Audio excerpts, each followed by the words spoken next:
This conference is about bringing people together to learn more about what we share. Over 150 people gathered at the conference in Winnipeg, presented by the Islamic Social Services Association.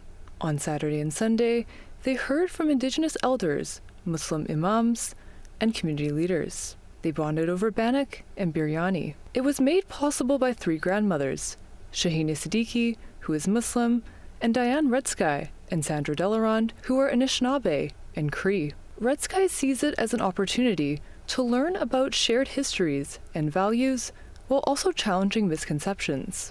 Harmful stereotypes and systemic discrimination and racism rooted in, colonial power that we really need to address, and we can do that together collectively.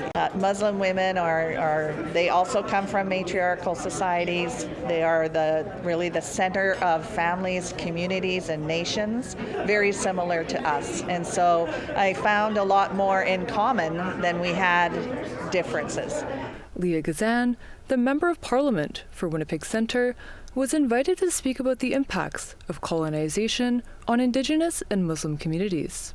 Both Indigenous women and Muslim women are often marginalized, not so much in our identities, but through stereotypes and racist tropes that have been perpetrated upon us by colonization.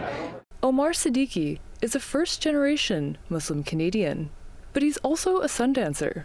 I was at a Sundance in Peguis, and the time for prayer came, and one of the Sundance helpers said we could pray our way at the tree, which is an incredible thing to say to us. So we prayed at the tree, and I was walking, and I saw somebody looking at me, one of the Sundancers, and I felt to myself, okay, I'm going to get the typical question, what were you doing?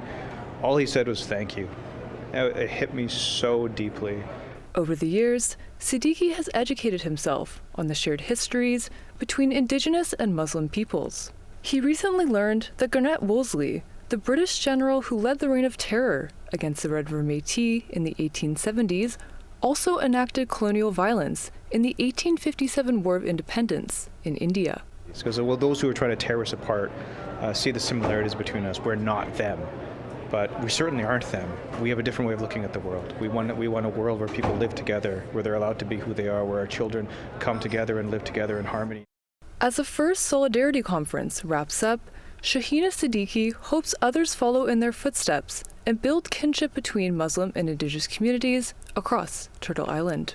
As a grandmother, I think we are leaving behind a legacy for our grandkids, not to be silent when there is injustice, to join hands and carry on, and never, ever lose hope. They want us to lose hope. We won't. Sierra Buttons, APTN National News, Winnipeg.